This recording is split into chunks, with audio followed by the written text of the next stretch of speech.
Michel Barnier doit donc donner dans les prochains jours, Éric Zemmour, la composition de son gouvernement. Le casting final du Premier ministre est donc un homme soutenu par la Macronie et toléré par le RN. Est-ce que ça veut dire que l'union des droites s'est faite sans vous?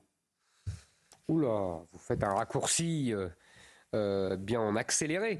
Vous savez, on parlera de tout ça et je vous dirais qu'en fait, tout cela, c'est le grand retour de la 4e République. On est loin de l'union des droites. Si vous me laissez un peu de temps, je vous expliquerai volontiers ce que j'en pense. Vous avez évoqué ma rentrée, mon discours devant l'Union des droites, vous voyez, lapsus intéressant, devant Reconquête, et vous avez dit que j'avais déclaré que la politique était l'ennemi du peuple. En fait, qu'est-ce que j'ai voulu dire par là? J'ai passé mon été, comme vous tous, à admirer les champions des Jeux Olympiques, à admirer les victoires françaises, et surtout à observer l'état joyeux de la population, l'état joyeux de la France. Et je me suis dit que ce n'est pas seulement parce que Léon Marchand a gagné 4 médailles d'or, c'est aussi parce que nous étions enfin débarrassés du marécage politique. Le marécage politique qu'on avait connu pendant des mois avant, cet ensemble, et justement je vais revenir à votre question, cet ensemble de trahisons, d'alliances, de contre-alliances, Vous en avez fait partie, M. Zemmour, de ce marécage politique pendant très longtemps, jusqu'à même une date récente. Non. Non, je vais vous répondre. Non, je ne fais pas partie de ce marécage politique, c'est justement...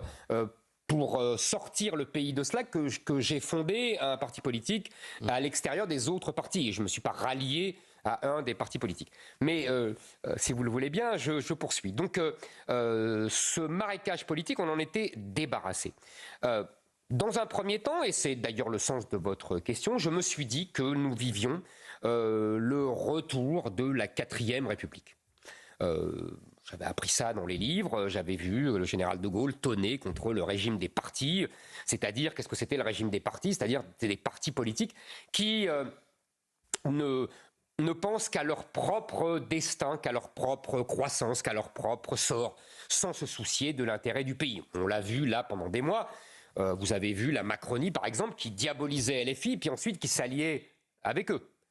Vous avez vu le Rassemblement National, Là, vous parlez du Front républicain. Absolument.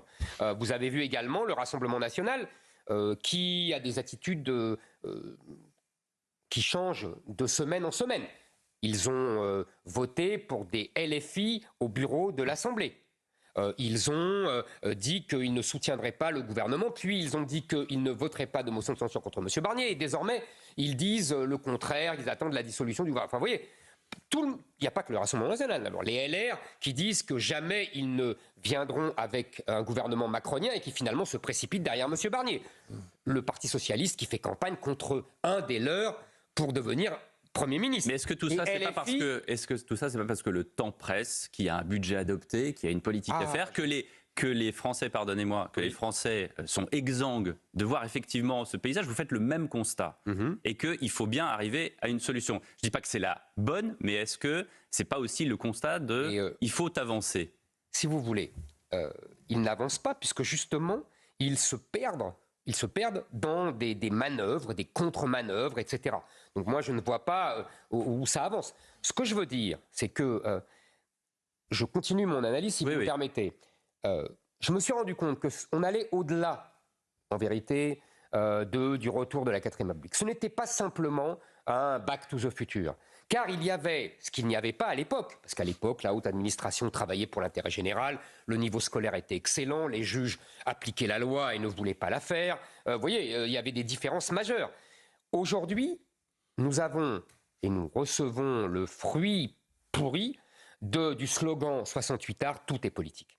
Et si tout est politique, je sais que Mathieu Bock-Côté a aussi réfléchi à ce sujet, si tout est politique, il n'y a plus de vie privée, il n'y a plus de liberté individuelle. Si tout est politique, ça veut dire que la famille est politique, le sexe est politique, la justice est politique, l'école est politique, tout est politisé, tout est pourri par la politique, tout est idéologisé, et on rentre dans une logique totalitaire qui est absolument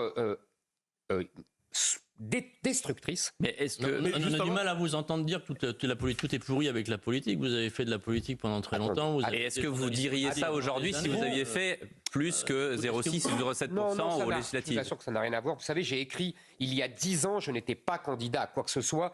Dans le suicide français, j'ai déjà écrit ce que je viens de vous dire. Vous confondez, cher monsieur, mais c'est logique, parce que tout est... Parce que tout est politique. Non, juste, tout est, les mots ne veulent plus rien dire. Vous confondez la politique avec le pouvoir, avec ce que les anciens appelaient le politique, et qui est la capacité à prendre des décisions, même impopulaires, pour la survie du groupe. Ce qui faisait dire à Napoléon, la politique, c'est le destin.